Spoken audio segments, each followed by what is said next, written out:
اگر آپ جنت میں جانا چاہتے ہیں اور کسی سے آپ کا جھگڑا چل رہا ہے، آپ کا کیس چل رہا ہے، اور آپ کو پتا ہے کہ آپ صحیح ہے، سامنے والا غلط ہے، لیکن اگر آپ کو جنت میں جانا ہے تو چھوٹی سی قربانی آپ کو دینی پڑے گی،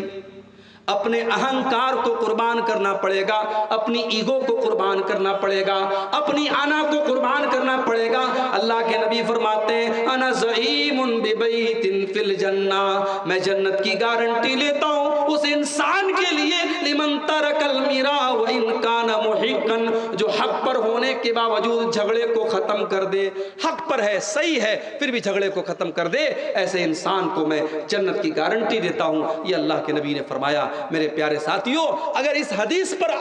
اگر عمل کرنے کے لیے ہم اپنے جھگڑوں کو ختم کر دیں، نہ جانے کتنے خاندانوں کے کیس ختم ہو جائیں، نہ جانے کتنے بھائی بھائی کے مسئلے حل ہو جائیں۔ صرف اس حدیث کو اپنے سامنے رکھیے کہ اللہ کے نبی جنت کی گارنٹی دے رہے ہیں اس انسان کو جو حق پر ہونے کے باوجود جھگڑے کو چھوڑ دے۔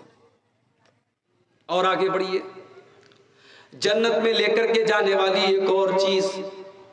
بڑی آسان چیز ہے، بس ہمیں اتنا کام کرنا ہے۔ اگر اللہ نے دولت سے نوازا ہے اور ہمارے پاس اللہ کے گھر کا حج کرنے کی طاقت ہے،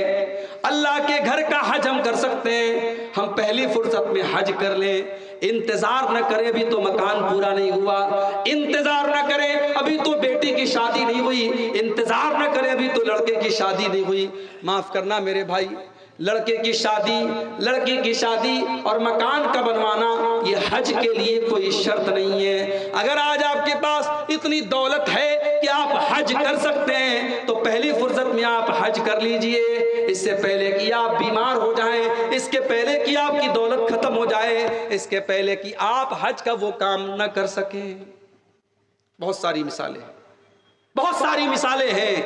خود میرے اپنے گھر میں میری والدہ محترمہ کی بڑی خواہش تھی حج کرنے کی، فارم بھی بھرا گیا ان کا، لیکن قسمت میں نہیں تھا، مقدر میں نہیں تھا۔ اس کے پہلے کہ وہ حج کرتی لاک ڈاؤن لگ گیا، اور لاک ڈاؤن کے بعد ان کا انتقال ہو گیا، اور ان کی حسرت ان کے دل میں رہ گئی۔ میرے بھائیوں، اگر آپ کے پاس حج کرنے کی طاقت ہے اور آج آپ 40 سال کے ہیں تو 60 سال کا انتظار مت کیجئے، گارنٹی نہیں ہے۔ ہم نے کورونا کا دور دیکھا، ہم نے مختلف بیماریوں کا دور دیکھا، اور ابھی بنارس میں جو حالات ہیں آپ کو میں بتا نہیں سکتا کہ کیا حالات ہیں۔ ہر گھر میں کوئی نہ کوئی بیمار چل رہا ہے۔ اس وقت بھی ایک بیماری پھیلی ہوئی ہے پورے بنارس میں، اس کو بولتے ہیں چکن گنیا، یعنی وہ ایسا بخار ہوتا ہے کہ بدن کے جوڑ جوڑ میں درد ہوتا ہے۔ اس وقت بنارس کے ہر گھر میں 2-4 لوگ اس بخار میں مبتلا ہیں، اور ابھی میرے جاننے والوں میں، میرے رشتہ داروں میں 10 لوگ ایسے ہیں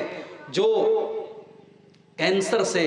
کینسر کی بیماری میں، جو بڑی خطرناک بیماری ہے کینسر کی بیماری، اس بیماری میں مبتلا ہے، اور اس میں 2-3 لوگوں کا انتقال بھی ہو گیا ہے۔ میرے بھائیوں، ہم نہیں جانتے کب کون سی بیماری ہمارے پیچھے لگ جائے گی، کب کون سی وبا ہمارے اوپر آ جائے گی۔ اس لیے اگر حج کرنے کی طاقت ہے تو حج پہلی فرصت میں کر لو، اس حج کا بدلہ بھی جنت ہے۔ اللہ کے نبی فرماتے ہیں الحج المبرور لیس له جزاء الا الجنہ،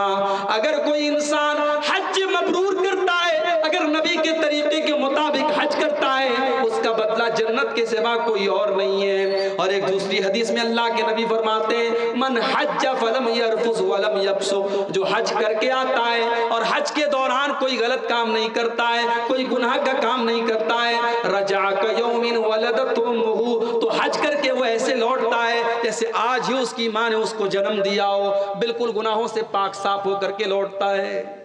حج کر دیجیے آپ۔ اسی طریقے سے میری پیاری ماں اور بہنوں، اگر آپ جنت میں جانا چاہتی ہیں، بہت ہی سمپل طریقہ بتا رہا ہوں۔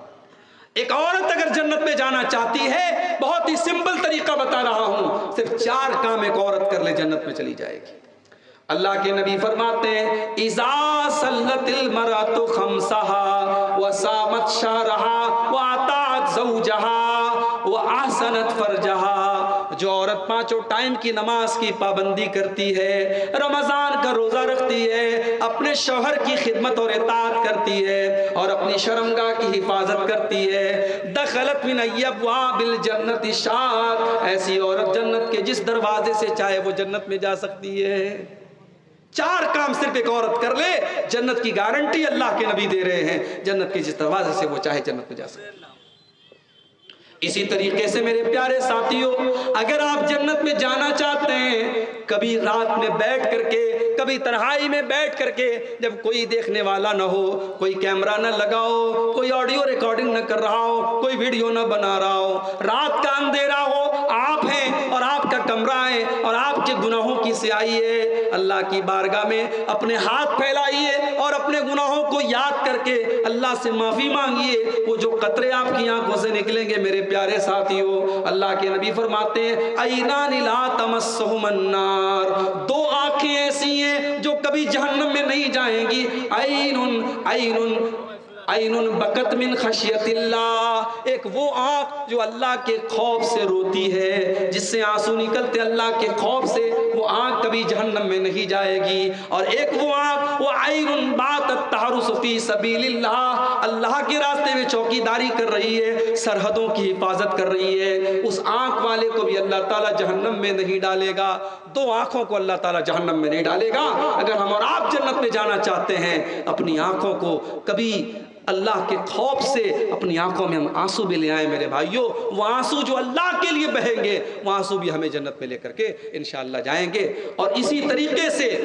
اگر آپ جنت میں جانا چاہتے ہیں تو میرے پیارے ساتھیوں، شریعت نے ایک کام اور بتایا ہے کہ ہمیشہ سچائی کا ساتھ دو، ہمیشہ سچائی کا ساتھ دو، سچ بولو اور سچ لوگوں کا ساتھ دو۔ اللہ کے نبی فرماتے ہیں علیکم بالصدق فإن الصدق یہدی الی الجنہ،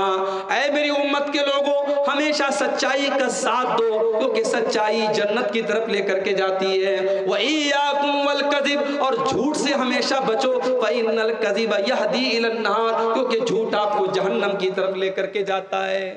سچائی کا ساتھ دیجئے اور سچوں کے ساتھ رہیے، انشاءاللہ یہ راستہ بھی آپ کو جنت کی طرف لے کے جائے گا۔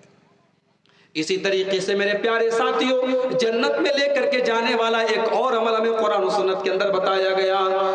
وہ عمل یہ ہے کہ ہم اللہ کے نبی کی اطاعت کریں، اللہ کے نبی کی پیروی کریں، اللہ کے نبی کے راستے پر چلیں، آپ کی اطاعت کرنے والا بھی جنت میں جائے گا۔ اللہ کے نبی فرماتے ہیں کل امتی یدخلون الجنت الا من ابا، میری امت کے سارے لوگ جنت میں جائیں گے مگر وہ لوگ جنت میں نہیں جائیں گے جن کو جنت میں جانا منظور نہیں ہے، جو جنت میں جانے سے انکار کر دیں گے۔ صحابہ نے کہا اللہ کے نبی وہ کون سے بد نصیب لوگ ہوں گے جو جنت میں جانے سے انکار کر دیں گے؟ آپ نے فرمایا من اطاعنی دخل الجنہ، جو میری اطاعت کرے گا وہ جنت میں جائے گا، ومن عصانی فقد ابا، اور جو میری نافرمانی کرے گا وہ جہنم میں جائے گا۔ جو میری نافرمانی کرے گا سمجھو وہ جنت میں جانے سے انکار کر رہا ہے۔